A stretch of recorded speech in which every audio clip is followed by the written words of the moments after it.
Baby Disney princesses. Yes, today we are taking two Disney princesses, turning them into babies, and then creating them with cake. They look adorable, so let's get started. Hey everyone, welcome to Koalipops. My name is Sebastian. Sebastian the Crab. You know me. These cakes look adorable, let's get started. Now, to create these baby cakes, I'm using the same cakes to create each baby. We've got a 6-inch half dome cake to create their heads, and then we've got a 6-inch egg-shaped cake to create their bodies. If you can't find this egg-shaped mold, you can use a rectangular cake and just create an oval shape.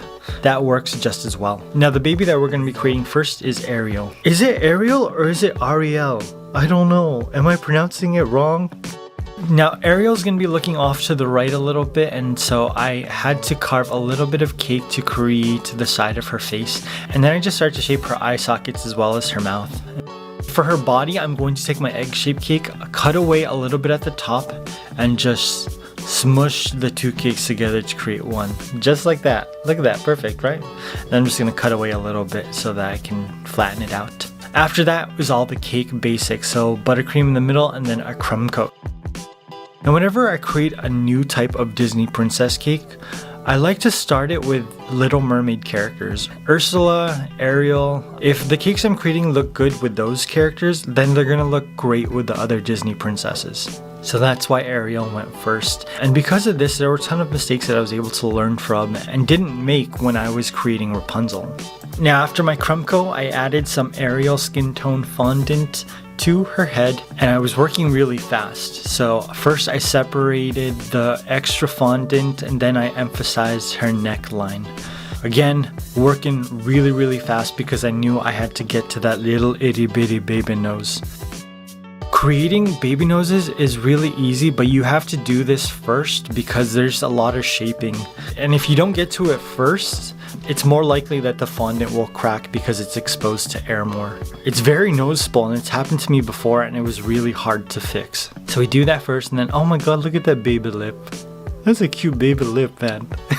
So we did that, and then I'm going to take some ball fondant tools and just emphasize her eye sockets, you know, because we got two eyeballs going in there. Now, the Disney princess hair posed a really big problem that I could only solve with chunks of fondant.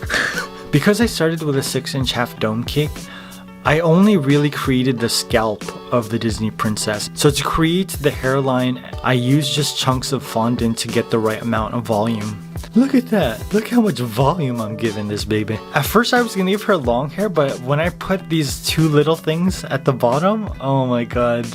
Baby Ariel with short hair, it's just too cute. That's why I went the short hair route.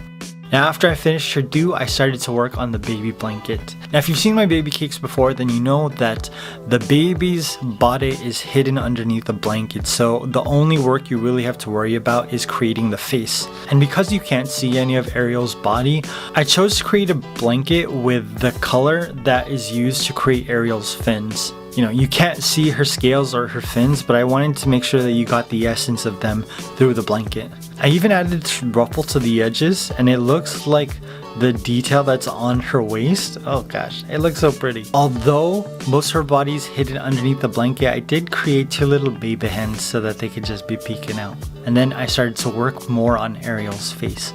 So we've got two baby lips, upper and a bottom lip, and then I started to work on her eyes. Now this was where I screwed up a lot. I gave her eyelids, I took those away afterwards. Initially, the eye color was a much brighter color and it just overpowered the rest of the cake, so I went with a lighter, more subtle blue. I added two giant black pupils and then 4 catch lights, 2 big and 2 small, just to make them look super glossy. And voila, my baby Ariel cake was complete.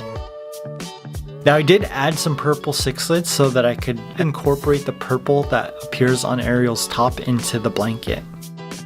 Now, Rapunzel is going to go through the exact same process. We got the egg-shaped cake, we got a 6-inch half dome cake, and then I'm going to create Rapunzel's face. Now, Ariel's face was turned to the right or the left. I don't know if the camera image is flipped or not, but for Rapunzel, I'm going to have her face looking straight ahead. And this actually made it a lot harder When you have the face off to the right a little bit, the eyes are not the same size or shape. And so if you created the wrong eye shape, it's very easy to hide. But if the character is facing straight ahead, then your eye shapes have to be perfect. Your nose has to be symmetrical. It just makes it so difficult. You would think symmetry would make it easy, but nah, it doesn't. So I carved Rapunzel's face, flattened out her body, and then started to do all of the cake basics. Now because Ariel is always a test, there are a ton of Little Mermaid cakes. And the reason I decided to go with Rapunzel is because I think I only have one Rapunzel cake. She's one of the princesses that I always choose to do later on, but then I never get to her, and so that's why I wanted to make sure that I did her first. After the crumb coat, we've got some Rapunzel skin tone fondant going on top. It's the same as the Ariel one. Again, just working as fast as I can to remove the excess fondant, emphasize her chin, and then get to that nose.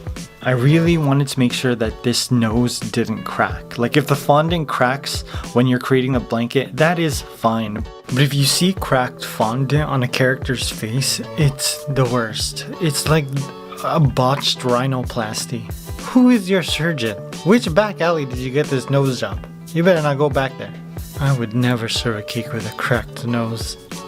And so I created this baby nose as fast as I could so that it didn't crack. Now I've got my two eyes. Hopefully they're symmetrical. I think they are. When I was looking at them in the camera, they looked like it, so I think I'm good. I added that and then I started to work on Rapunzel's blanket. Now to create her blanket, I did the same thing that I did with Ariel. I tried to incorporate a lot of the costuming of the character into the blanket. So we've got some purple, just like the dress that she's wearing, and then I'm going to add some lace, just like the top of her dress. I think this is a really cool way to wrap a baby tightly with lace, but also they can't get out unless somebody unties them. So maybe not. Maybe that's not a good idea, but for a cake it looks pretty cute. Now we've got some white collar detail at the top of the blanket. Then I started to work on Rapunzel's hairline. This was important because Rapunzel is nothing but her hair. Her face could look a mess, but her hair's always got to look majestic. So we've got a huge chunk of fondant to create one very long bang, and I took some fondant tools and just added some detail to the top.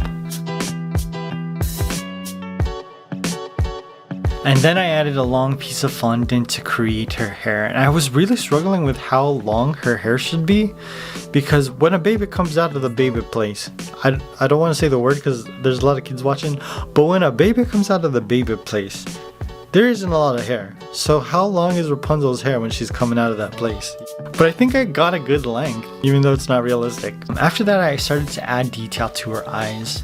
So I've got some nice green eyes and two huge black pupils.